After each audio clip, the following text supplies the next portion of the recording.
Upshaw, you all set to go? Yes, John. All right. And Mr. Thomas, your name for the record, please. Did you say Dion Ray Thomas? Dion Ray Thomas, yes. Thank you. This is case 23-056461, State of Michigan versus Dion Ray Thomas, counsel. Thank you. Thank you. Is the prosecutor? No, okay. Randall. Yeah. Go ahead, sir. Randall Mr. Upshaw. 43574 on behalf of former reading stand mute. Thank you, Mr. Upshaw. Your sound is kind of going in and out. And for the prosecution? Douglas Baker. Thank you. Court will enter not guilty plea on Mr. Thomas's behalf. As to bond, beginning with Mr. Baker. Yes, Your Honor, this particular file we just received is a multi-count assault with intent to murder. It was triggered by a pizza delivery that went to the wrong house. And the individuals have a location at 13572. Individuals in the house. They ordered some pizza. It was delivered by mistake to a neighbor. The address was different from 13572. 1358. Those individuals started to eat pizza. The driver came back, said this was sent to you mistakenly. The individuals who ordered the pizza realized what was going on and started to come out. There was angry individuals that were demanding some sort of satisfaction. One of the old woman at 13572 offered to pay them as they had started eating the pizza. That didn't work. Groups formed. Somebody sucker punched one of the individuals from the 1358 house and started shooting, and then people from the other side started to turn fire. So we had 4 people wounded by gunfire. That becomes the core of the assault with intent to murder counts. And then they are repeated in counts of lesser included assaults. That's common. And then felony firearms. So I think what we have is that Dion Ray Thomas was a figure in triggering this because he was from the house that should have got the pizza and started shooting. He admitted to firing. And so again, I think this is a situation that is just so deviant from what one would expect in normal society, that resort to deadly violence and shooting in this nature. It's just it's almost unimaginable. So again, I would recommend a $1 million cash bond on this individual because of the dangerousness that is demonstrated that is posed. It was also, I think,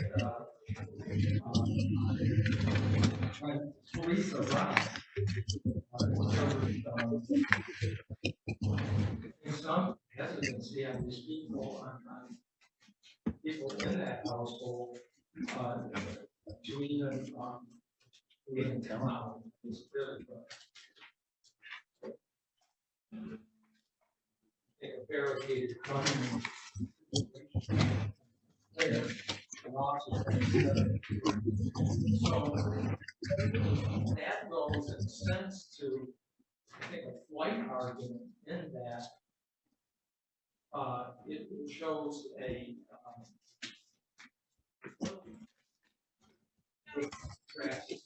to avoid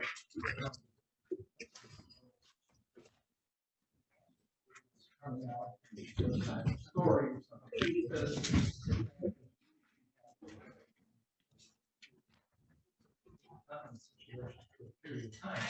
again, on any scale of dangerousness, this is right at the top. And also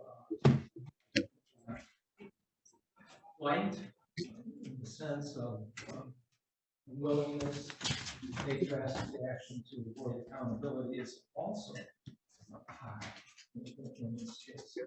So I think for those reasons, I think the recommendation. Thank you. Defense counsel.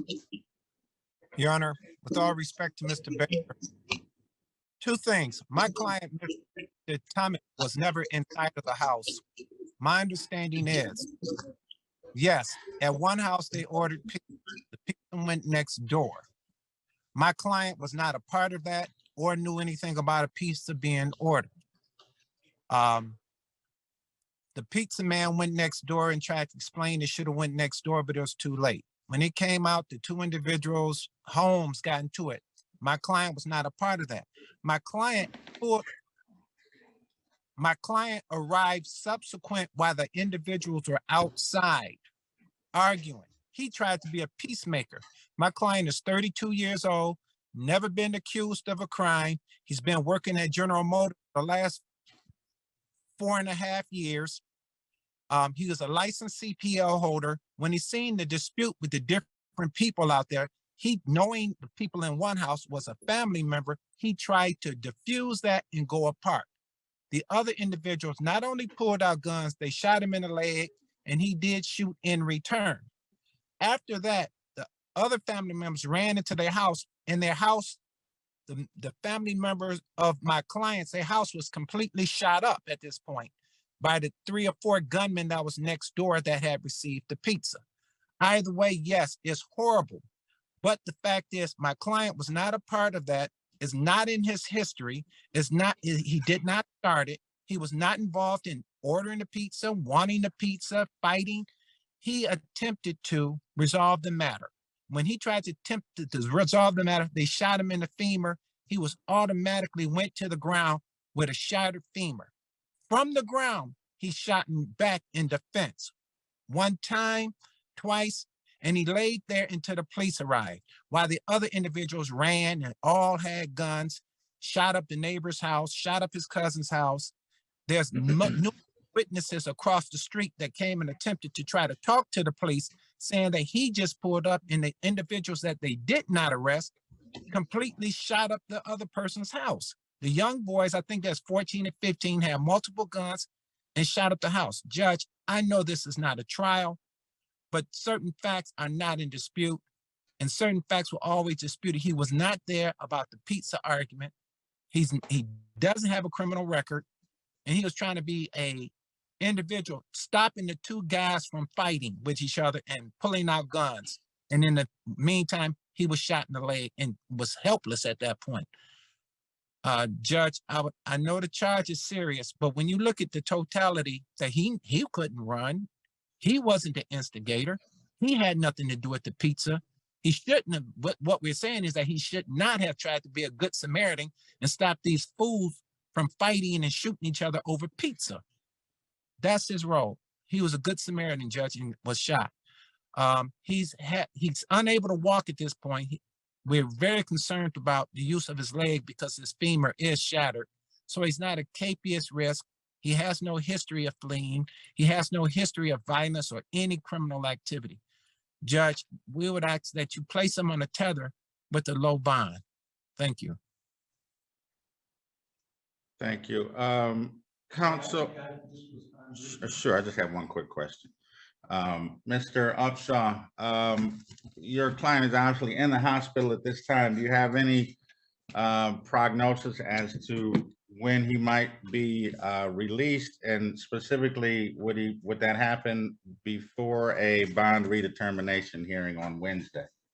Well, Your Honor, the police I just spoke with my client. I know his femur is completely shattered, so that's a significant injury, but the police will not allow anyone to go into the hospital and talk with him.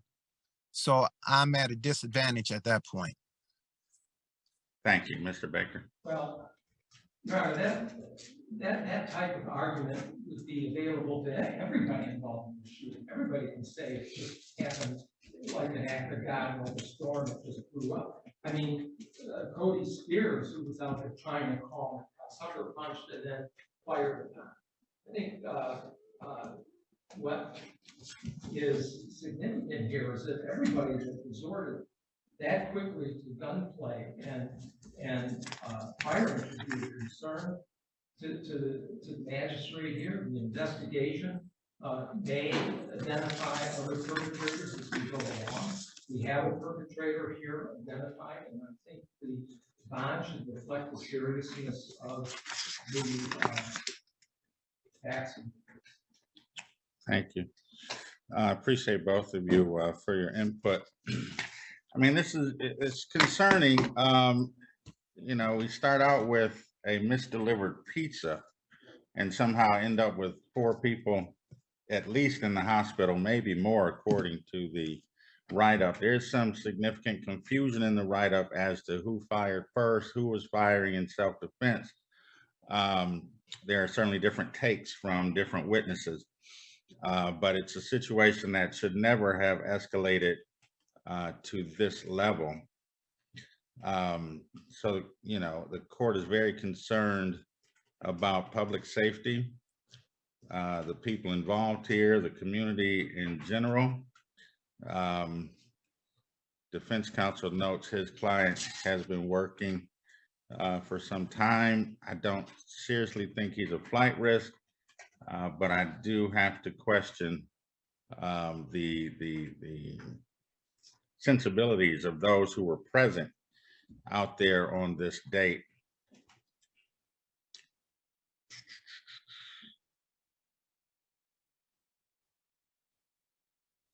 So for those reasons, court will set bond as follows. Sir, while this case is pending, you are not to possess a firearm or any other dangerous weapon. You're to have no contact with any of the complaining witnesses. You're to have no contact with either of the 2 addresses on Penrod Street. Is that clear to you? Yes. Additionally, should you post bond, you're going to be on a GPS tether. You can go to work only on that tether. Other than that, you need to be at home, which I understand is clear across town on Cherry Lawn. Is that correct? Yes. All right, so you got no reason to go to Penrod. Court is going to probably err on the side of caution. You will get a bond redetermination hearing in front of the chief judge in 2 days' time. But at this time, court's going to set bond at $500,000 cash or surety. And that will give rise to a bond redetermination hearing Wednesday morning, April 19, in front of Judge McConico. And further dates will be April 25 for probable cause conference, May the 1st for preliminary exam. Both of those in front of Judge Jefferson here at 36th District Court. Anything else for the record, counsel? No, Your Honor. Yes, okay. Thank you both. Have a great day. Yes, sir. Yeah.